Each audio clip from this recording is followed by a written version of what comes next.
Hello Hot Wheel collectors, YouTubers. We've got the February haul here. It's actually a January haul, but I just didn't get around to filming it last month due to work and time constraints and making other videos. But I also want to let you guys know that there's going to be a lot of new videos coming out, especially in the next couple weeks.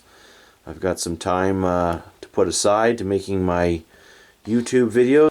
We're going to have a look at some of these stock rods. I got a big group of these stock rods here on eBay about a month ago. So these stock rods all have a very robust packaging. Cardboard glossy on both sides backing with a full plastic blister on the front that is able to stand on its own for displayability. The packaging itself is fairly generic as far as between the different cars and models.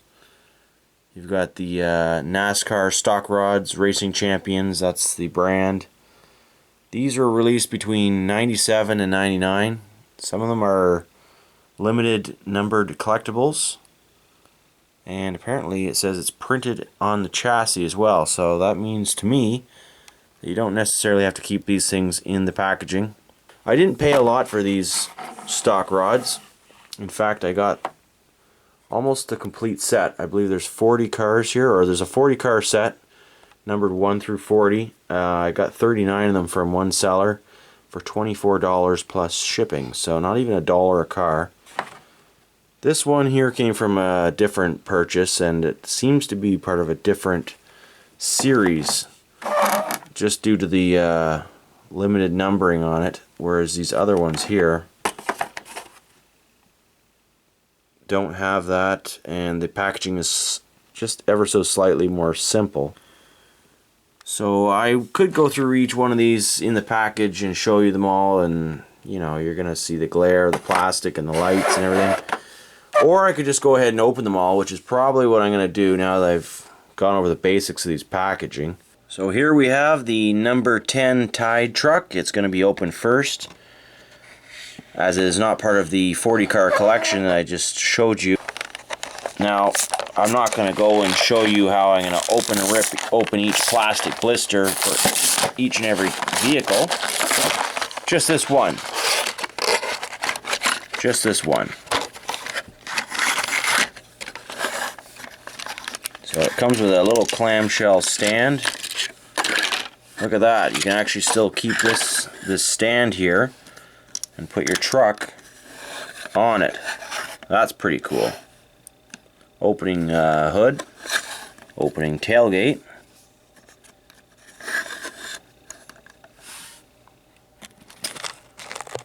So that is a really nice, detailed 1959 Ford F-250.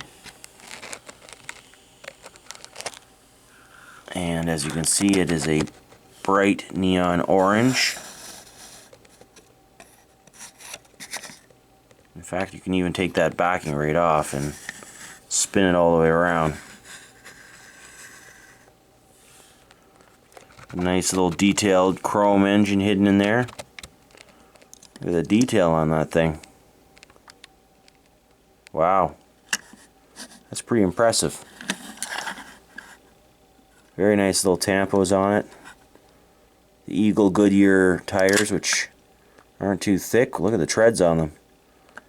There's the identification. It's even got the collector number 182 stamped right on the bottom, along with the serial number 5151 out of 9999. These are riveted vehicles, as you can see. They're not screwed together. Very heavy, all metal piece. Okay, let's have a look at those other vehicles and see what else we've got here. Okay, I've just sorted the stock rods by serial number 1 through 40. I've got one column here is 1 to 10, 11 to 20, 21 to 30, and 31 to 40. However, I am missing number 10, so I don't know what number 10 is. That's the only stock rod I'm missing, so I've got 39 of them here. Back in the day, somebody bought these at KB Toys for $4.99 a piece. This would have been an expensive collection to buy, or 40 of them at 5 each. That's about $200 here. Yes, $200. So I got $200 worth of cars here for 24. Opening all these packages, and I thought, why not film it in fast forward? This is at 10x speed. I was jabbering away the whole time. It is pretty much nonsensical, so there wasn't much point in trying to preserve anything of what I was saying. But I did thoroughly enjoy opening these up and discovered a few features as I went. A few small frustrations trying to get the packaging all taken apart in some cases. But the little cards on the stands turned out to be quite nice and make a nice backdrop for these cars. Some of them have opening hoods, some of them have separate hoods. And here is the massively growing pile of refuse.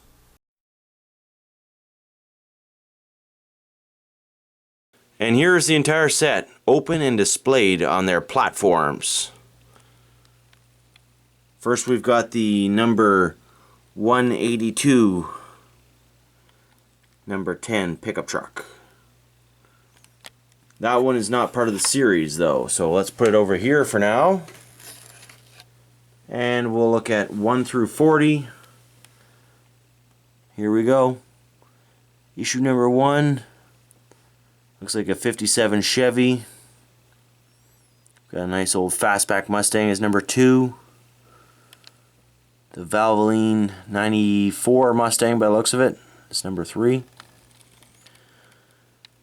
A split window 60s Corvette Stingray with Scooby-Doo paint job is number 4. And looks like a old Ford or a Chevy or something, an old two-door of some sorts. And look at this, similar to a Hudson Hornet or something. I'm sure these are all authentic cars, I just don't know exactly what they are. That's number 6. Going up and over to number 7, we've got GTO. A big old Impala, 58 Impala. There's another 57 Chevy with the shaker hood on the front of it, coming in number 9. Number 10 is a mystery because I don't have it, but we'll skip right over to number 11. A early 2000s, late 90s Firebird, painted in the Skittles colors. Another Tide vehicle. This looks like a big old Studebaker or something of the similar. Mid 50s. Another fastback Mustang from issue number 13. Ricky's number 25. 57 Chevy coming in number 14. And here we have about a 63 Impala or so. 64 Impala. Big old Fairlane by the looks of it. Big old Ford Fairlane coming in number 16. And you'll see some castings repeated in this series, such as this two-door again, the Mustang again, another Mustang. Pretty much all these cars are repeated at some point, but they all come with unique paint jobs, high detail, real rubber tires. Pretty sturdy quality build. This is a cool car, fairly unique to the series. Big old El Camino. Looks like Chevy. A Chevy El Camino. And there's a unique casting we hadn't seen up to this point for number 27. Number 28. Number 29. Another unique casting only seen once in the series is this 58 Corvette. The Chevy is popular. There's a Camaro. Another interesting El Camino. This one's a 50s El Camino. And the Tide Tampo seems to be quite popular amongst the series. In fact, there's a few, there's a 57 T-Bird. There's a few Tampos that are repeated. Just look at this little set here. Stock Rods exclusives. Very catchy purple paint. Got the big slicks on the back. Another Skittles car. And that one was number 40. I'm sorry if I didn't catch the number in the top corner on each one of those, but be assured every single one is here. If you're a collector of these cars yourself, you can use this as a reference to see what there is if you don't have the full collection. It's a very colorful collection, displays very nicely, and we're going to have a quick look at some of the quality features of some of these cars before we wrap up this video. So one thing I really like about this series is the consistency in the tampos. We've got a 4-car, looks like a set of tied tampoed cars ranging through the decades and the eras. They all look just lovely together. Exact same colors and tampo schemes. Seems to be a pretty accurate scale. I mean, not completely accurate. It's one of those generic 1/64 scale type things, but they're not hideously off scale like some claim to be 1/64 scale cars. So for the most part, they're all pretty good. And just a ton of detail. You can see this Roadster here has a removable hood. So you can actually get in there and look at the motor, which is very detailed. And on the Mustang, it's got the opening hood. It's got a little puny motor hidden in there. But you know, the effort's there. This car here also, opening hood on all these vehicles. You can see another motor. They've even got the radiator in there, the alternator, the air cleaner, it's all on there. Really detailed tampos. These aren't stickers. So that's one of the things I liked about this set was the consistency. And now we're going to look at some of the other features from these cars, some of the highlights, I would say. Let's take this number 18 Interstate car, for example. You can see right off the bat, just nice piece. That hood will close if you push down on it hard enough, but look at the motor on this one. This is what I'm saying. Some of these cars here have just exceptional detail. I mean, even if you're doing a diorama and you want to pull that motor just to make a scrapyard item out of it, that's worth all 50 cents that you had to pay for the car in the first place. So detailed.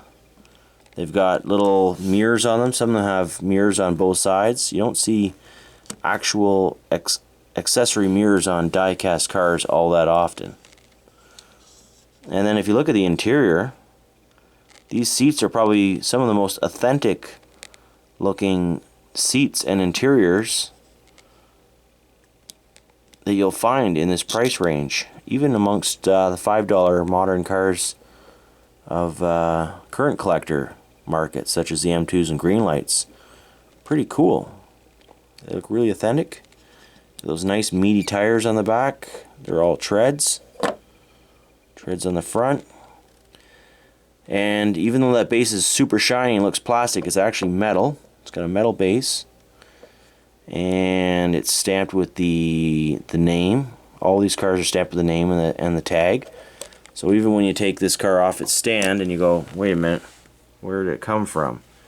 Look at that tag, number 8 or number 7, and there's your issue number 7. So even if you've got a series of cars with the same tampo paint job such as this one, and you want to find the rightful platform home for the car, you just look at the base of the car and back you go. And each background is a fairly sturdy little glossy card that matches the car itself.